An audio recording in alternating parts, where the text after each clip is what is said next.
విశాఖలోని హారెస్ట్ కాలనీలో దొంగతనం కేసు వివరాలను నార్త్ ఏసీపీ వెంకట్రావు వెల్లడించారు. కొద్ది రోజుల క్రితం ఆర్ఎస్ కాలనీలో 18 తులాల బంగారం 20 గ్రాముల వెండి చోరీకి గురి అయిందని ఫిర్యాదు రావడంతో విచారణ ప్రారంభించామని అన్నారు. ముగ్గురు ముద్దాయిలను అరెస్ట్ చేసినట్టు వెల్లడించారు. అదే జువనల్ మీద కూడా ఇంతకుముందు ఆల్రెడీ ఒక డెకాయిటీ కేసులో కూడా వీడికి హోమ్కి పంపించారు 17 సంవత్సరాల కుర్రోడికి.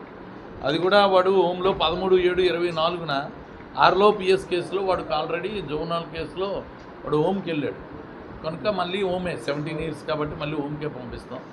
ఈ కేసులో పూర్తి బంగారం, పూర్తి వెండి, ఇంటాక్ట్ ప్రాపర్టీ అనమాట, ఐటమ్స్ కూడా చెడిపోకుండా వాళ్ళు పట్టుకోవడం జరిగింది. దీంట్లో పట్టుదలగా ఇన్స్పెక్టర్ అండ్ ఎస్ఐ శ్రీనివాస్ కష్టపడ్డారు. అలాగే వాళ్ళ స్టాఫ్లో కూడా ఐడి పార్టీలో ఉండే నాగరాజు ఇంకా 4-5 అవరాత్రులు కష్టపడి మొత్తానికి రికవరీ చేయడం జరిగింది. కేవలం మేము గైడెన్సే ఇచ్చాము, మీరు ఏదో విధంగా చేయండి అని.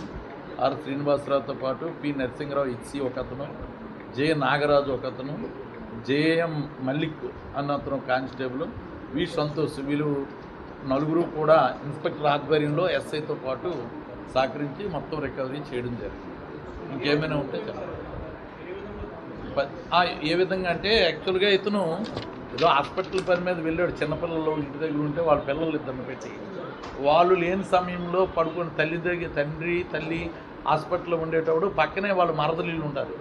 మేమందరం ఒక దగ్గరే పడుకుందాం కదా అని దీన్ని లాక్ చేసుకొని వెళ్ళిపోయేవారు అన్నమాట. ఆ విధంగా వీడు కనిపెట్టి దొంగతనం చేశారు. అదృష్టవశాత్తు లాక్లు వేసిన తర్వాత కీస్ కూడా అక్కడే వదిలేశారు, బీరువా మీదే పెట్టేస్తారు. చాలామందికి ఇది ఒక అలవాటు. లోపల ఒక మెయిన్ డోర్ ఒకటి ఓపెన్ చేస్తే బీరువా వెంటనే బీరువా తాళాలు దానికి పెట్టడం కానీ, లేకపోతే బీరువా మీద పెట్టడం కానీ, లేకపోతే ఎక్కడ పక్కన ఉంటే ఒక గడికి పెట్టడం కానీ ఎక్కువ మంది లేడీస్ చేస్తున్నారు. అలా చేయడం వల్ల లోపలికి వెళ్ళిన వెంటనే వాడు చేసుకొని తీసుకెళ్ళిపోవడం జరిగింది. పెద్దగా కష్టపడకుండానే అఫెన్స్ అనేది చేశారు. కాకపోతే దీనిలో కనిపెట్టడమే ఆర్హెచ్ కాలనీ. వీళ్ళు ముగ్గురు కూడా అందరూ కూడా పిఎంపాలెం ఆర్హెచ్ కాలనీ వాళ్ళు అన్నమాట. ఈ ముగ్గురు కూడా అసోసియేట్సే. ఆటోమేటిక్గా చిన్న దొంగతనాలు చిన్నవి చేసి ఉండొచ్చు. పోలీస్ కేసుల్లో పెద్దగా ఎవరికి నమోదు అవ్వలేదు, దానివల్ల కొంచెం డిలే అయ్యింది. కానీ అయినా కూడా ఇంటాక్ట్ ప్రాపర్టీ రికవర్. ఇంకేమైనా ఉంటుంది?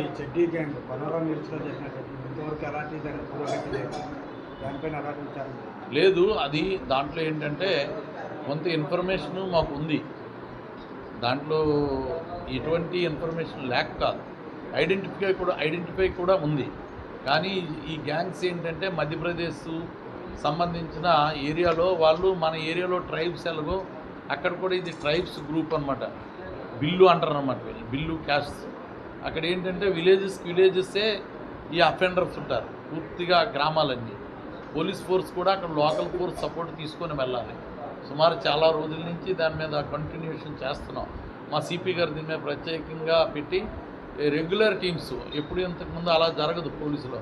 ఏదో ఒకసారి వెళ్తాము, చెక్ చేస్తాం, ఆల్ ఆఫ్ సడన్ మళ్ళీ వెళ్తుంటాం వస్తుంటాం. రెగ్యులర్ మానిటరింగ్ ఉంది.